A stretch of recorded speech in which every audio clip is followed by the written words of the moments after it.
It's the Monday edition of the Best Bets program. Matthew Cox running the point today from his new satellite location, this time on the West Coast. Jim, Kai, my cohorts, my colleagues, my esteemed buddies. How are you? Jim, Kai, I'll go to Kai first.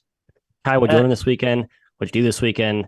Saw you for, I don't know, plenty of time on Saturday. So You did. tell folks about our little chili cook-off and the Yeah. awards and your championship and all that good stuff. I wasn't going to mention it, but since you bring it up, yes, we had a chili cook-off this weekend.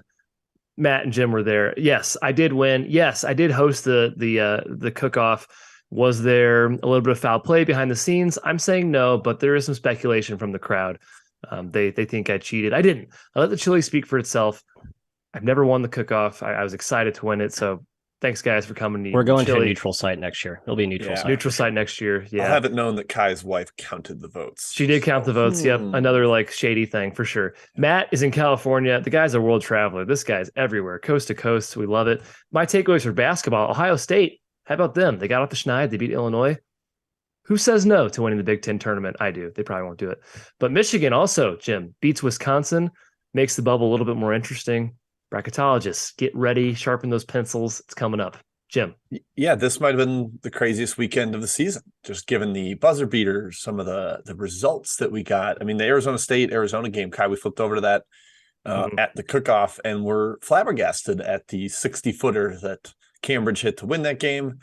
Just stunning stuff, Matt. It gave us the first taste of March as we head into the month in a couple of days here. But man, the madness was already firing this weekend. Oh, shout out to Bradley for winning the Missouri Valley. First time in 28 years, I think. Wow. Tip of the cap. Crazy, because that's been a good program for a while, and they've been good enough to win it many a time. They've been MVC tournament darlings, Jim. One of my all-time favorite tournaments. Kai holds a near and dear place to our heart. We will get to some conference tournament action on this show today as we have the ASUN getting our conference tournament season off and running here, and then we get hot and heavy into the weekend. But first, we start with some Big 12 action. I feel like our show always starts with Big 12 because it is the best league, so it deserves that spotlight. Jim, we're going down to Pokeland, Oklahoma State hosting Baylor. A very impressive weekend performance for the Bears. I think everyone and their mother was on the Bears in that game, expecting kind of that bounce back, get right spot against Texas. Wow, they delivered. Smart, dude. Yeah, I know. Well, they're all smarter than us, Jim. That's why we're just trying to live up to their standards. But Baylor looks good, but now they go on the road against I would say, fairly desperate Oklahoma State team. Will we agree with that? Could be a tricky spot here right before as we kind of come down the stretch of regular season play.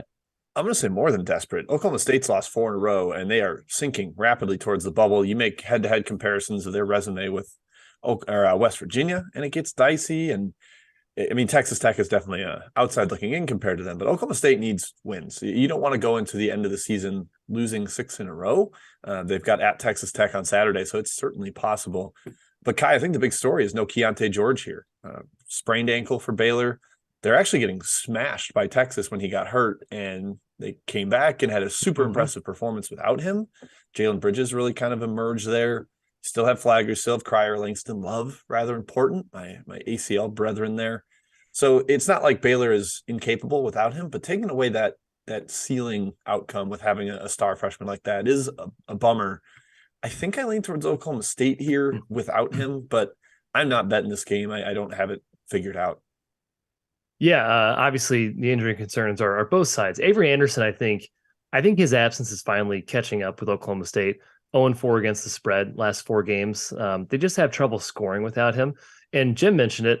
Baylor looked pretty good without George against Texas. And as a different, pregame when they know he's not going to play, probably, and he's certainly a very important player. Obviously a good scorer for them. I do kind of lean the under in this game because those 2 guys are out. However, unders have been getting smashed this past month, as we've mentioned a few times. I sort of lean towards Baylor, Matt. I think they're clearly the better team. I trust them a bit more, but I respect Oklahoma State's home floor. I stayed away. Short spread, you're asking to pick the winner here. Lean Baylor, but again, Gallagher-Iber Arena, no thanks. Yeah, I think the home angle here makes me want to stay away, although I'm sort of tempted to hop on this little Baylor mini mojo. I'm looking at Caleb Boone's splits the last 4 games, who's been kind of a revelation for Oklahoma State with Cisse's injury early in the year, then Anderson's more recently. Just didn't do much against West Virginia and TCU, 2 more physical teams, had big outings against Kansas State over the weekend, and then Kansas back on Valentine's Day, 3 games before that. I think this is a favorable matchup for him and the OK State front line if they can exploit that, but I just don't like the trend the way they're playing right now. So nothing for me. We stay in Big 12 country. Okay, Jim. Matt, can I sneak in one more Oklahoma State stat? We talked about Anderson makes them tougher it makes it tough for them to score, but last 4 games, they've given up 1.26, 1.33, 1.18, and 1.03 points per possession. Like, they're not stopping anybody. The defense has completely collapsed. It's a major issue for Oklahoma State. If that's not their bedrock that's supposed to be, then what do they have? That's the question. Yeah, not much, especially without Anderson. Kai, Big 12 country is where we stay. We're heading to Ames, Hilton Coliseum. Cyclones hosting West Virginia. Mountaineers was a very impressive performance over the weekend. Yet another Big 12 road team going into Fog Allen and competing. Now, KU's obviously had their burst, and they've done really nothing wrong over the course of this season. But I think you have to give some credit to the years here, a team that many people maybe counted out for dead. People are throwing a ton of shade at their resume, but they need Big 12 wins. I think at the end of the day, they need to get this win today at Iowa State, a team who is certainly reeling despite having a very gaudy and comfortable seed line. I like the spot here for West Virginia, even though they are on the road. What do you think? Yeah, well, the market likes Iowa State, and this is one of those examples of KenPom versus market. KenPom has his 2. The market bet it up to 5 right now at BetRivers. Iowa State, you mentioned, they've been struggling. They've lost 3 straight. The game against Oklahoma was a bit concerning and certainly affected their analytical rankings, which is driving this line here. Driving the KenPom line. The market doesn't care about that game and probably shouldn't, to be honest. This team didn't get demonstrably worse in one game, right? I agree. It's a pretty good bounce back chance here. Also a good revenge spot for them. West Virginia did beat them in Morgantown by 5 earlier this season. But man, West Virginia, I would call this desperation mode. If they lose this one, the best they can do in the Big 12 is 6-12. And while the committee doesn't pay attention to conference play or shouldn't pay attention, that's kind of tough to get over. That's an eyesore, not necessarily on the team sheet, but they're well aware they're 6-12 in the Big 12. They'd have to do some work in the tournament, I think, to get to the big dance. I do think Iowa State has some nice matchup edges. They'll force turnovers. They can definitely compete on the glass with West Virginia, but the Mountaineers will get to the line a lot. Ultimately, Jim, I think the line is too high. Hilton Magic staying away, +5 though, lean West Virginia. Yeah, wanted to bet Iowa State here, but I think the market has sucked out the value. 5 is a lot to lay for a team that really struggles to score. The big battle is turnovers versus free throws. Is Iowa State going to force turnovers, or are they going to foul a ton and give West Virginia a ton of chances at the line? Truthfully, the answer is probably both. There's going to be a lot of both of those things. But usually, Matt, again, we say it, the team's reliant on free throws. I like them more at home. That's West Virginia. They're really reliant on the whistle. And Iowa State's pressure at home in front of Hilton Magic, I think, is going to be tough for them to deal with. So, like Iowa State, don't want to lay 5, maybe a moneyline parlay candidate, I guess. We don't often discuss those, but Matt, I'm starting to warm up to them a little bit with some of these shorter favorites between like 3 and 7, something like that. Yeah. No, I was torn on this game too. I can't believe Iowa State's this bad. But then we talk about this roster and its limitations, and you bake in the fact that they've had the injuries to their only shooters, Caleb Grill being the notable there most recently. You can see why they've had some major offensive issues. But yeah, it's just these games late in the season, I just don't like to get involved in, especially in the power conference. Do they just seem more random than usual? So just kind of an anecdotal take from me. I won't have any strong, profound opinions on those games. Let's go to the ACC. Florida State. How about those Noles, Mr. McKeon? Crazy comeback over the Canes. Yeah. Now they host North Carolina, who took care of business against Virginia. Don't really give UNC much credit for that, I'll be honest, because I am more in the Virginia is fraudulent camp. I think the Noles can keep that mojo rolling today. I do. Yeah, and with that win, by the way, UNC now has a Q1 win. I have a hard time seeing the committee keeping UNC out of the field now that they have that. Clearly some work still to do here, but no bad losses and 7-11 across Q1, Q2, plus your name is North Carolina. I feel like that kind of gets them on the right side of the bubble, but they do need to win this game to feel okay. And Florida State, you could argue it's a pretty bad spot for them coming off that crazy Miami win, the buzzer beater. It was an awesome game, start to finish. Jim, I just don't trust UNC in this situation at all, despite the quote unquote tough spot for Florida State. They're 2-7 against the spread the last 9. They're 1-3 ATS as a road favorite. and this line's high. It's like 8 points. I just don't think I can lay that with UNC here. I'd lean towards Florida State. Yeah, 8 points on this quick turnaround where they are going on the road, whereas Florida State's coming home from Miami. That's not like terrible travel. I mean, the state of Florida is bigger than maybe we give it credit for. Matt, the Florida expert, certainly knows it all is about it. good size, Jim. Good size. I wouldn't have Good been sprawl. brave enough to lean Florida State here because it kind of felt like they had quit in the season to me. But you don't come back from 25 down if you have quit. So there's clearly some juice left in those tires, I guess we'll call it. Maybe it's they kind of played all their cards and are burnt out and don't have anything for this one. But UNC also hasn't really played 2 good games in a row in a while. And Kai, the fun part is Virginia is down to like 25 in the net. So they could fall out of the top 30 and take away that Q1 win for North Carolina. They need to keep winning. Can't be taking losses like this. I'm not laying 8 with Carolina on the road, Matt. I just have no confidence in that team. Yeah, it's way too high. I mean, you can maybe convince me UNC starting to find their groove. I'm not there yet. I need to see more evidence. I think Florida State is a team who we believed in early on, and I think there's real evidence that they're starting to pick it up. So yeah, 8's too many. I mean, I think this should be closer to 5 or 6. Even though you can argue it's a bad spot with Florida State off that just monumental win over in-state rival. Again, unless you have a really, really strong discernible edge in these big conference late season games, I would recommend stay away. But hey, I'm Matty Fence Rider for a reason. So live more dangerously than I do, I guess. But bet responsibly, of course. Kai, last game here before we get to Chat Mob round 1. Wyoming hosting Nevada, heading out to Mountain West Country here. The Pokes have obviously been decimated by injuries. It's just one of those teams where, again, I kind of put them on my no bet list. Tough to really handicap them with any real confidence. In Nevada, obviously on the road, they've been good away from home all season. Bringing in Hunter McIntosh back into the fold. Just, again, another game where there's too many moving parts here. I have no interest. Where do you stand on this game?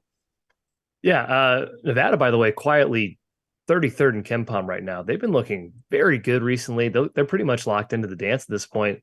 And you mentioned Wyoming. They're still in shambles. I do think there's still a force to be reckoned with at home. There is still respect to be given to them on their home floor with the altitude, the historical nature of their home court advantage. But Nevada, I think, is a tough matchup for them. They have positional size across the board, which is obviously a huge help against Wyoming, especially against Maldonado, a guy that posts guards up and tends to have an advantage in the backcourt there. Nevada should be somewhat equipped to slow them down. And right now, Nevada, it's not even close to the level these two teams are playing at right now.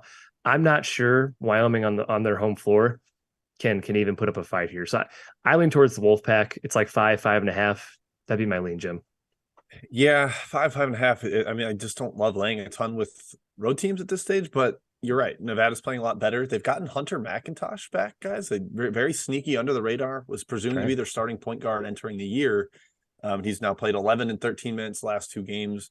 Kind of a boost perimeter production, Elon transfer. They don't need him. Obviously, they've been really good. They're a tournament team even without him, but they've managed to maybe even find a different gear, Matt, with an extra scorer off the bench. It makes them a little less reliant on Blackshear to create everything, right? Which is good. So yeah, I kind of like what Nevada's becoming, in Wyoming, man. It's tough. You're down to 6 or 7 players. I don't envy that situation at all. The size Kai mentioned, you can guard Maldonado in the post. They've got bigger wings and guards to do that. Takes away their chief source of offense. So yeah, Matt, just matchup perspective, lean Nevada. Line maybe feels a tad high, but still lean Nevada. Yeah, I think it does feel a tad high, even with all the injury issues that Wyoming's dealing with. First meeting between these two this year, noteworthy there. And then, yeah, Jim, the McIntosh angle, I think he's a great player. I worry that if they try and force him back in there too quickly, it's going to ruffle some feathers. But I think Alford's taken a very cautious approach. He only played, 11 or 12 minutes the last couple of games. Yep. Helps their depth for sure. And that's been their one Achilles heel, I think, all year. So just things to keep an eye on as we enter conference tournament season right around the corner. But before we get there, it's Chat Mob round 1. Mr. Czar, dish me some questions. All right, not a ton happening, but I'm sure maybe we'll get more questions now. Matthew, Morgan State, again, 8 points at Maryland Eastern Shore. I know this Morgan State team is beat up and has a lot of injuries. Does 8 points still feel kind of high there? Yes. Was it last week where we saw Morgan and Coppin both just play leaps and bounds better than they had in like the last 2-3 months? Made no sense. So maybe they're both kind of buy lows, even with the injury question marks. I mean, 8 points is a lot. That's just too many. I mean, the market disagrees with me. Apparently they see something I don't, but I think it's way too many. I lean toward Morgan. Kai from Wonkadog, Weber State is on the road in Flagstaff. It is now flipped to a favorite. I think there was some pick 'em at BetRivers, Weber State -1 at Northern Arizona. What are you thinking on this one? Yeah, no play here. Tough place to play, Northern Arizona. I don't trust Weber as much on the road as I do at their home floor, which is also very good. I guess I'd lean NAU or nothing. I do see -1.5 for NAU right now, but maybe I'm a little there's behind. big movement on Majeski tweeted out the Weber HQ reporter mentioning how Duff said they have guys banged up and they're sick and maybe trying out some different things tonight because this game means literally nothing to them. It doesn't mean anything to NAU either, but I think that's what explained the money. I think you have to win NAU. Yeah. They're playing better lately too, a little bit better. I'll take this one. Howard -6.5 at South Carolina State. Howard's last 2 games have been not good, and I think you can tie a line there to no Steve Settle, their big athletic wing, who hasn't had a great year for them, but he's like a 6'11" perimeter guy, which is super rare in the MEAC, and I think taking that out maybe has messed with their lineup a little bit. That said, I don't really trust South Carolina State, so I don't ultimately have a bet on that game, but I do think that Settle's absence is noteworthy for Howard, and make sure you're taking that into account. Matthew from the SWAC, Kelly V wants to know if you have a total take on Texas Southern and Alcorn State right now in the market. That is sitting at 139.5. What do you think? I can cook up a total take. I think I like the under in this game. Feels a little high to me.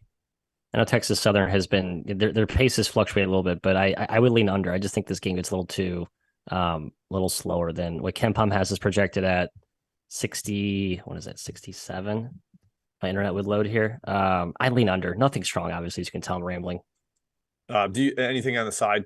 Dennis just asked about that too on the game. Yeah, side I like Alcorn. I'm just continuing to fade this Texas Southern thing. I know they got their guys back, but they really haven't played a ton better. The loss of Jackson State was a little bit concerning. You could argue they're starting to turn a corner those 3 games before, but I still don't like this Texas Southern team, and I think Alcorn's the better, more complete team and better coach team coming off that win or that loss of the weekend at Prairie View. So not a big travel either to nearby Texas Southern there in Houston. Just in confirmed, Steve Settle is out. Mr. Rothstein tweeting about Howard. Wow, how about John getting down in the MEAC weeks? Love to see it. So he's officially out with a concussion. Northern Colorado will be in best bets. Norfolk State is on the outline. We're hitting that next. So we can go back to the outline, Matthew, because I think we're going to hit everything that's been Let's do it. Back to the outline we go here. Oh, I just lost my outline. God dang it, Jim. There it is. We're talking current conference tournament action, baby. Queens hosting Florida Gulf Coast. Kai, going to you here first. Yeah. Some confusion this morning. And it wasn't just us. It was, odds boards and reputable people who cover the sport. Where the heck is this tournament being played? Yeah. So this game will be played. How the ASUN has structured this is the top 2 seeds, Liberty and Kennesaw, get to play their first game at home, and they play the winner of these 2 play-in games today. So the winner of Florida Gulf Coast Queens will play Liberty. Is that correct? No, that's North Florida. That's North Florida. Bellarmine will play. It's reseeded. So it's high. I thought it's reseeded. I thought it's reseeded in the second round. Anyway, both these games today, ASUN, are on neutral courts. That's all you need to know for the purposes of this handicap. Kai, Queens took some money here at home. Beat Florida Gulf Coast already once this year. I kind of was surprised to see Queens favored, but that place will be rocking, man. New D1 team, first conference tournament action. They are ineligible for the tournament. It's at Kennesaw. It's at Kennesaw. This is a neutral floor. There's confusion out there because the ASUN sites say it's hosted by higher seats and hosted on campus sites. It literally says that out there, but this is on a neutral. It's at Kennesaw. This line got up to 4. It opened pick offshore. It got up to 4 points. I think people were presuming Queens was home. It's gotten bet back down to 2. KenPom has his Florida Gulf Coast -1. I agree with KenPom. I tend to think that you hit the reset button in conference tournament action. I think your preseason and non-con opinions on teams tends to come back in conference tournament play. I know Florida Gulf Coast is a talented team. They are one of the most experienced teams in the country. They're well coached, and they had an awesome non-con. They beat USC at USC. They beat Northern Kentucky. They won at St. Bonaventure. Then they crashed in conference play. They also were up on Queens by 12 points in that game. They blew it at the end, but they had them beat. Queens is not a good ball screen defensive team. That's basically what Florida Gulf Coast does. Queens defense just isn't there. Give me Dunk City. Florida Gulf Coast +2 is actually my best bet. I'm going with Jim. Oh, there you go. Yeah, I'm on the other side. I like Queens. I think they've got the better guards. Love me some Kenny Dye. They really get downhill. Maybe that isn't as strong here because they're a transition reliant offense, and I think in tournaments that tends to sputter out a little bit. But still leaning their way. I was impressed they out rebounded Gulf Coast in that first meeting. Higher rebound percentage on both ends of the floor, and that was without Gavin Rains. He remains out for the Royals, but I still like Queens there. I'm with the market a little bit. The -2, but I would rather Kai's best bet wins. So go Gulf Coast. Yeah. I would too. Kai was a great breakdown, by the way. Thank you for picking up my stumbling slack on the intro. My lean was to the Eagles fly. Just think their talent's going to pop back up to that non-conference level you talked about. Just some monster impressive efforts there in the first month of the season, but came crashing down to earth there during conference play. Let's pivot to the other ASUN tilt here. Bellarmine versus North Florida, as we just belabored at the intro. This is on a neutral site. Jim, the Birds of Trey, very interesting situational handicap here. Birds of Trey just beat Bellarmine at home. Now they play again in the rematch. I want to note that they were in the same spot earlier this year against Jacksonville, and I bet pretty big on Jacksonville, trying to bet against the next game back-to-back flip-flop. And North Florida took care of them easily. So I think this team is almost immune to that as one precedent to mention. But what are your thoughts on this game? I think it's a tough matchup for Bellarmine because their offense is that very continuity, no dribble type stuff, a lot of ball movement, man movement that confuses the defense. But against the zone, which North Florida mixes in quite a bit, it's not as advantageous because you kind of just have to hit the spots with passing rather than all the cutting and stuff isn't going to distract guys because they just, you go through your zone, let them go. There's not as much miscommunication issues on the defensive side of the ball. So I think maybe that first matchup is telling with North Florida winning by 12. I'm sure neither coach is pulling out all the stops knowing that a potential rematch was pending and neither was playing for a league title or anything. But I do lean North Florida here. Kai, do you have anything stronger? You are the ASUN writer from the All Caps Almanac. Yeah, I don't think I did very well though ATS wise on the ASUN here, Jim. North Florida's been playing really well lately. 4-1 straight up and against the spread last 5, 6-2 last 8. It was a team that was very frustrating early on in conference play because they returned just about everybody, top 10 in the country in returning minutes on this team. Most of them, including me, expect them to be sort of top 5 in this league, but defense has held them back. You mentioned they mix in zone. It's just such a porous defense. It's one of the worst in the country. And Bellarmine, yeah, they're a better man-to-man offensive team, but I think Davenport can draw something up and adjust from game one. I trust him a lot as a coach, and we've seen him success in this tournament before. Certainly, injuries have been a factor this year. They're not the same team as last year. They lost a lot of pieces, but I think they respond well here. I actually lean towards Bellarmine +3. Yeah, I did too. I just wish I had the better number. I actually wrote up North Florida at the better price at -3. I'm really torn in this game. I don't really have a strong lean. I think the price is pretty accurate. I think that immediate revenge is notable for the night. So if you believe in that, that'll be working in your favor tonight. All right, we're going to head out west. Kai, juicy spot here as well, at least in the eyes of some. Eastern Washington is hosting Montana State. Eastern Washington was the undefeated Big Sky overlord until they got tripped up over the weekend. Everyone's looking ahead to this spot as kind of the do or die. Can they complete the regular season flawless record? Now they sit here with one loss. Do they bounce back against Montana State, or do the Road Bobcats get it done in Cheyenne? Yeah, Eastern Washington finally lost. that was surprising. Idaho State, not the team I would have expected to finally take down the Eagles.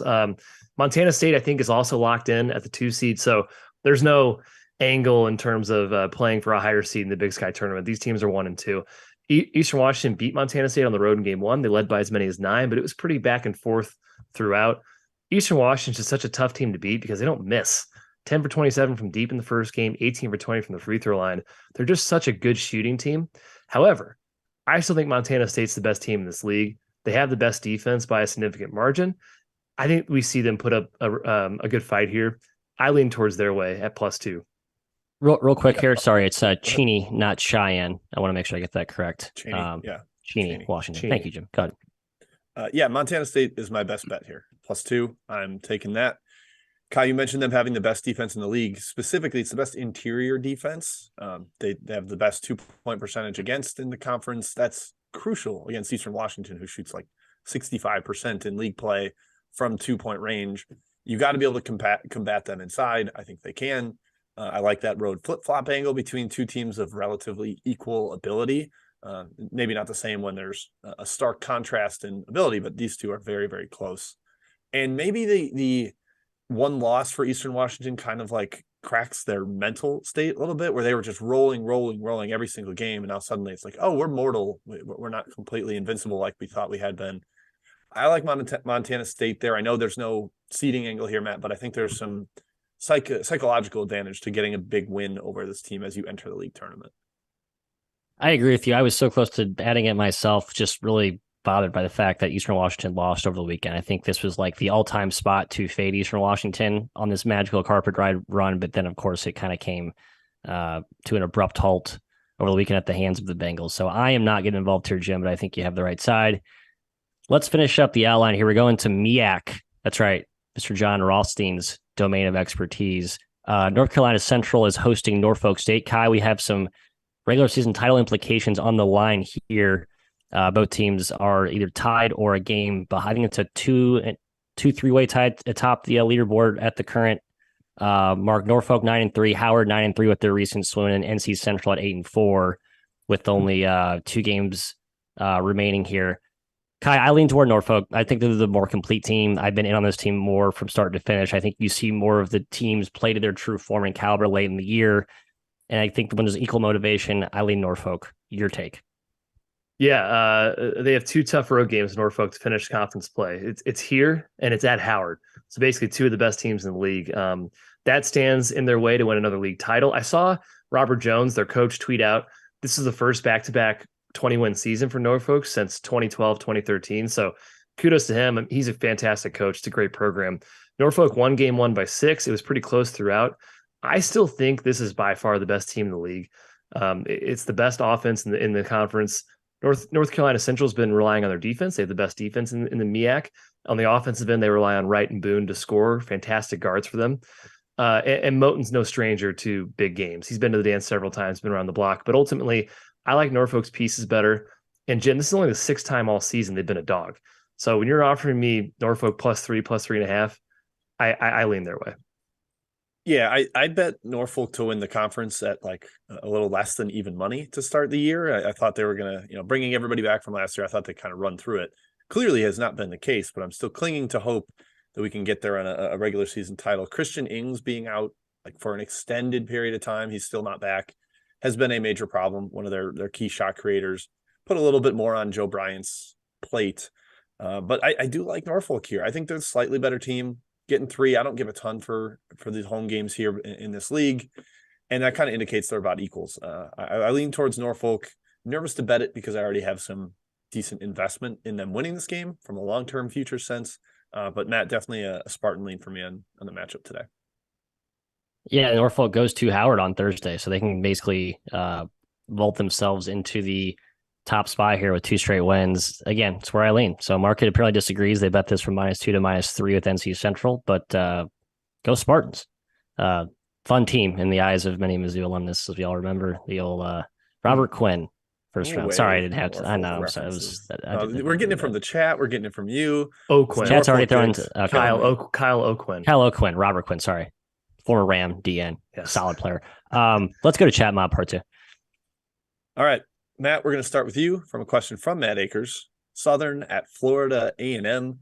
I kind of considered Southern as a best bet here. I just think Florida A&M is not good, but laying points on the road in the SWAC, I don't know if that's wise. What do you think?